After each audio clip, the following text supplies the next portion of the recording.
인사하겠습니다. 사랑합니다. 축복합니다. 인사하겠습니다. 네, 사랑하고 축복합니다. 감사합니다. 네, 오늘 또 고린도전서 16번째 시간입니다. 우상에게 바친 제물이라는 제목으로 계속해서 공부 이어나가도록 하겠습니다. 네, 조금 이제 고린도 교회 상황과 오늘날의 상황이 그렇게 이제 뭐 비슷한 상황도 있고 전혀 문화적으로 좀 맞지 않은 상황들도 있는데요. 오늘의 문제는 조금 이렇게 비슷한 상황들이 좀 많이 있다라고 이렇게 적용해 볼 수 있습니다. 당시에 이제 고린도 교회 성도들이 우상의 제물을 먹느냐 마느냐 하는 문제로 상당히 혼란에 빠져 있었던 것 같습니다. 이 문제가 왜 혼란스러웠냐 하면 당시에 이제 사회적인 분위기, 시대마다 시대를 이렇게 이제 이끌어가는 분위기가 있지 않습니까? 요즘에도 마찬가지죠. 오늘 현대 사회를 이끌어가는 어떤 철학적인 사상이 있고, 어떤 사회적인 분위기가 있고, 어떤 이제 뭐 이런 것들이 있는데요. 그 당시에도 고린도 교회 안에 고린도라고 하는 도시 안에 어떤 여러 가지 철학적인 사상, 여러 가지 어떤 지식들, 배경들이 있을 것이죠. 근데 어떤 이제 고린도 교회 안에 이런 문제가 있었다라는 것은 그 배경이 고린도 교회에 문제를 많이 이렇게 영향을 주었다라는 것이죠. 당시 고린도라고 하는 이 지역은 헬라 아가야 지방의 수도였고요. 헬라의 대부분의 지역이 그러했듯이 우상 숭배가 만연해 있었습니다. 도시 안에. 그래서 보시면 오늘 본문에도 바울이 뭐 그런 얘기를 하잖아요.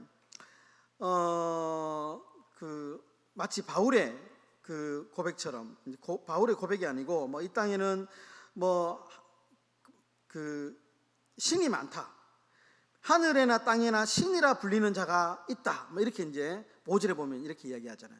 그 당시에 그 도시 안에 얼마나 많은 우상 숭배가 있었느냐를 지금 이야기를 하는 겁니다.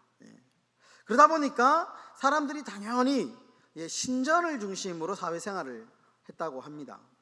그 시민들이 이제 바쳐지는 제물, 우상에게 이제 워낙 뭐 우상이 많으니까요. 우상에게 이제 제사를 지내고 하려면 고기를 바치죠.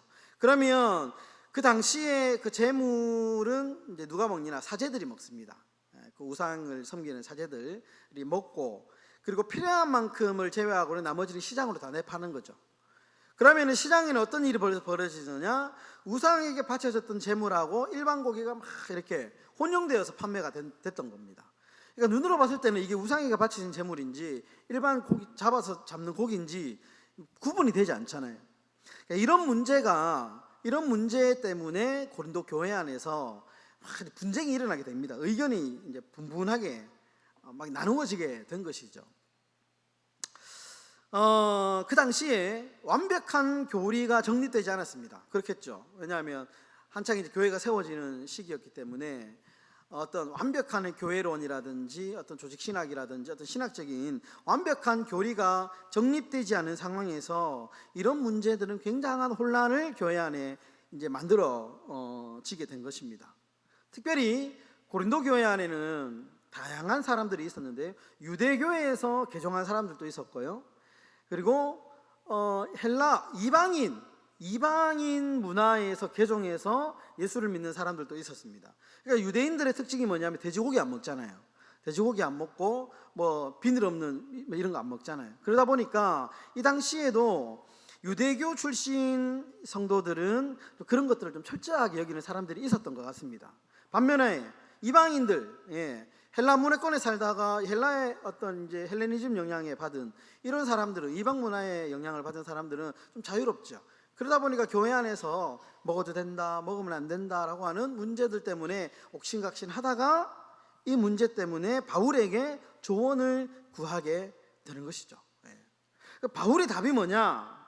바울의 답이 먼저 바울이 성도에게 있어서 우상이란 존재는 아무런 의미 없는 존재다. 돌 이렇게 세워놓고 그 돌이지 특별한 어떤 뭐 영물이 아니다.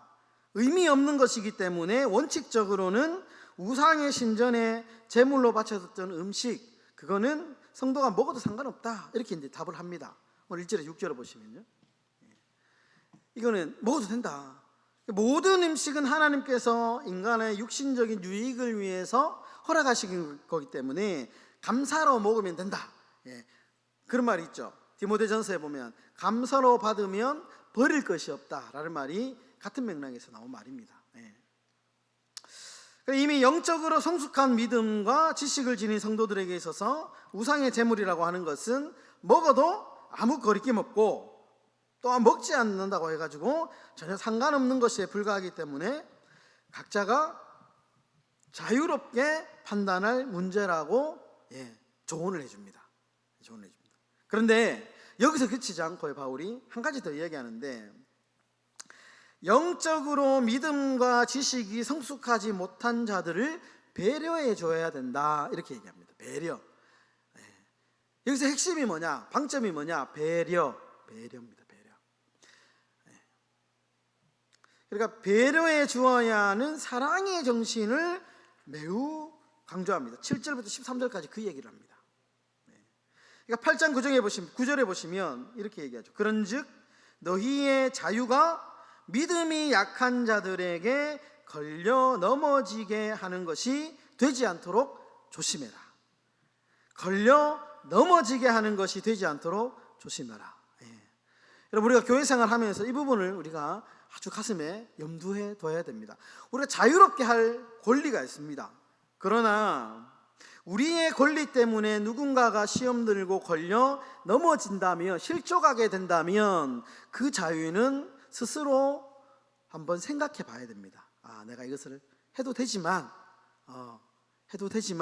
과연 여기서 이것을 하는 것이, 여기서 이 말을 하는 것이 과연 옳은 일이냐 그른 일이냐 생각하고 판단해야 된다라는 것이죠. 그래서 여러분, 교회 생활은 아주 지혜가 필요합니다. 연약한 믿음을 가지고 있으면서 영적인 지식이 부족한 성도들에게 혹시라도 미칠지 모르는 부정적인 영향, 그것을 염두에 주고 자신의 자유를 절제하거나 혹은 양보할 것을 권면합니다. 양보할 것을. 여러분, 배려하고 절제하고 양보하는 것, 공동체 생활에 매우 필요한 삶의 덕목입니다. 여러분, 그리스도인의 자유라고 하는 것이 자기가 하고 싶은 일을 무엇이든지 해도 되는 것이 아니죠. 내가 이렇게 하는데 내 마음대로 하는데 네가 왜? 라고 해서는 안 된다는 겁니다. 반드시 자신의 행동과 말에는 믿음의 책임이 따릅니다. 책임의식을 전제로 해야 한다라는 것이죠. 따라서 아무리 자신에게 유익하고 필요한 일이라 할지라도 하나님께서 원하시는 바가 아니고 이웃에게 덕이 되는 것이 아니라면 기꺼이 절제할 줄 아는 자세가 성도들에게 요구되는 것입니다.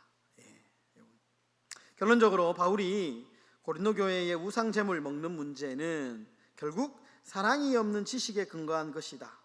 사랑이 있어야 된다. 사랑 없이는 이거를 이해할 수 없는 문제다 라고 이야기하면서 지식보다 사랑으로 행해라. 여러분, 그래서 교회 생활의 첫째도 사랑이고요, 둘째도 사랑. 그럼 배려, 절제, 양보가 다 사랑 안에 들어가 있는 개념이 있죠. 사랑 안에 있는 개념입니다. 그래서 교회는 무엇보다도 사랑으로 우리가 모든 일들을 바라보고 행해야 된다라는 것을 오늘 본문이 우리에게 가르쳐 주는 것입니다. 세 가지 적용점을 한번 또 만들어 봤는데, 첫 번째, 우리 1번 한번 읽어 주시겠습니까? 시작. 사랑 없는 지식은 덕 없는 교만일 뿐입니다. 사랑 없는 지식은 덕이 없는 교만일 뿐이다. 우리가 성경에 아무런 지식이 정말 뛰어난 성경의 지식이 있다 할지라도 그 안에 사랑이 없으면 그것은 교만이다. 고린도전서 13장 2절에 내가 예언하는 능력이 있어 모든 비밀과 모든 지식을 알고 산을 옮길 만한 모든 믿음이 있을지라도 사랑이 없으면 내가 아무것도 아니다.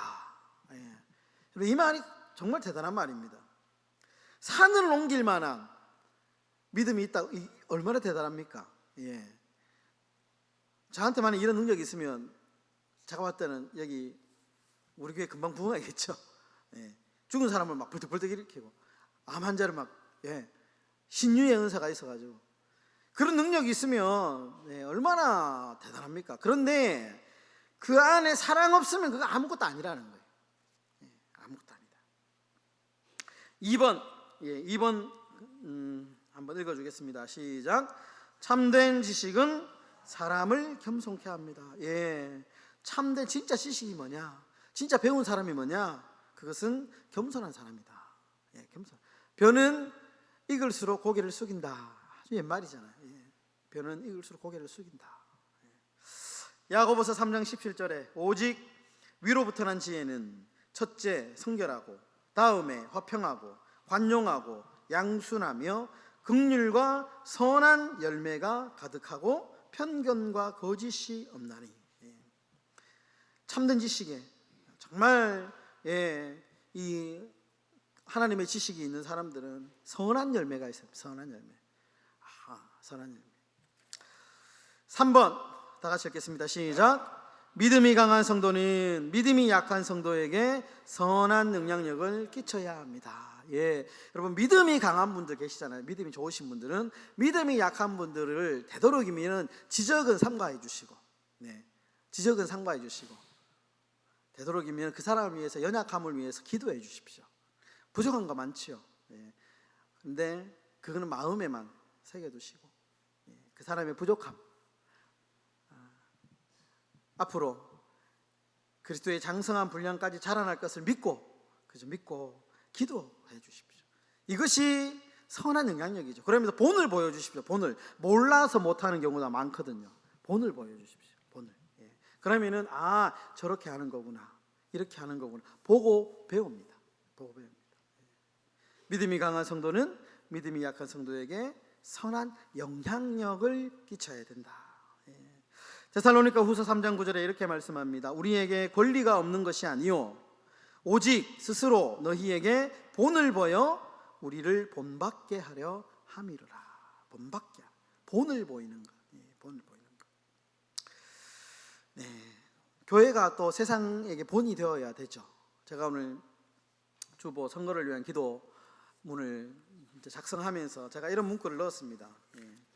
마지막 구절에 보면 선거의 모든 과정이 하나님과 세상 앞에 온전히 덕이 되고 본이 되게 해달라고. 덕이. 교회가 빛과 소금의 역할을 감당해야 될 교회인데 이 선거를 참 부끄러운 선거 되면 안 되잖아요. 부끄러운 선거 안 되고 온전히 세상 앞에 덕이 되고 본이 되는 선거가 되게 해달라고 기도의 문구를 제가 넣었거든요. 우리가 세상 앞에서 교회가, 우리 행복한 교회가 덕이 되고 본이 되는, 그러면 참 좋겠다라는 생각을 해보았습니다. 퀴즈 6개 준비했는데요. 우리 1번 한번 읽어보겠습니다. 시작. 바울은 1절에서 지식과 사랑이 어떤 영향을 미친다고 말하고 있습니까? 지식, 교만하게 하며 사랑은 덕을 세운다. 2번 읽겠습니다. 바울은 우상의 제물을 먹는 일에 대해 무엇을 확신하고 있다고 말하나요?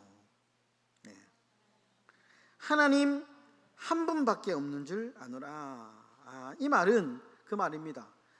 그러니까 믿는 사람에게는 우상에게 바칠 그건 아무것도 아니다. 그거는 아무것도 아니기 때문에 신경 안 써도 된다. 신경 안 써도 된다. 라는 것이죠. 3번 바울은 만물이 누구로부터 났고 우리는 누구를 위해 있다고 하고 있습니까? 맞습니다. 한 하나님 곧 아버지가 계시는데 한 주 예수 그리스도께서 계시니 우리가 그로 말미암는다. 한 주 그리스도 하나아버지. 4번 읽겠습니다. 시작. 바울은 우리의 자유가 무엇을 하지 않도록 조심해야 한다고 말씀합니까? 믿음이 약한 자들에게 걸려 넘어지지 않게 하는 것이 되지 않도록 조심해라. 우리가 늘 이러한 조심성이 필요할 것 같습니다. 5번 읽겠습니다. 지식 있는 사람이 우상의 집에 앉아 먹는 것을 본다면 믿음이 약한 자들이 어떻게 될 수 있다고 합니까? 따라서 할 수 있는 거죠. 10절에 보시면 누구든지 그 믿음이 약한 자들의 양심이 담력을 얻어 우상의 제물을 먹게 되지 않겠느냐. 이 말은 믿음이 강한 성도들의 모습을 보고 본을 받는다라는, 보고 배운다. 보고 배운다. 믿음이 약한. 그러므로 믿음이 강한 성도는 믿음이 약한 사람들에게 선한 영향력을 끼쳐야 된다. 보고 배우니까. 6번 읽겠습니다. 형제에게 죄를 지어 그 약한 양심을 상하게 하는 것이 누구에게 죄를 짓는 것이라고 말씀합니까? 곧 그리스도에게 죄를 짓는 것이다. 그만큼 엄중하게 생각해라. 그만큼 엄중하게 생각해라 라는 것입니다. 네, 이 말씀이 참 오늘날 현대 교회 안에서도 굉장히 밀접한 말씀이죠. 밀접한 말씀입니다. 우리가 정말 사랑으로 우리 함께 교회를 세워나가는 그런 행복한 교회 되시기를 주님의 이름으로 축원합니다. 기도하겠습니다. 거룩하신 아버지 하나님, 우리 행복한 교회가 그 어떤 것보다도 사랑과 격려와 절제와 양보로 참으로 하나님이 기뻐하시는 그런 건강한 교회가 되게 하여 주시기를 간절히 소망합니다. 하나님, 참으로 우리가 무엇이든지 할 수 있지만 그러나 이웃에게 덕이 되는 것이 아니라면 기꺼이 절제하고 양보하는 성숙한 그리스도인이 되게 하여 주시옵소서. 예수님의 이름으로 기도드립니다. 아멘.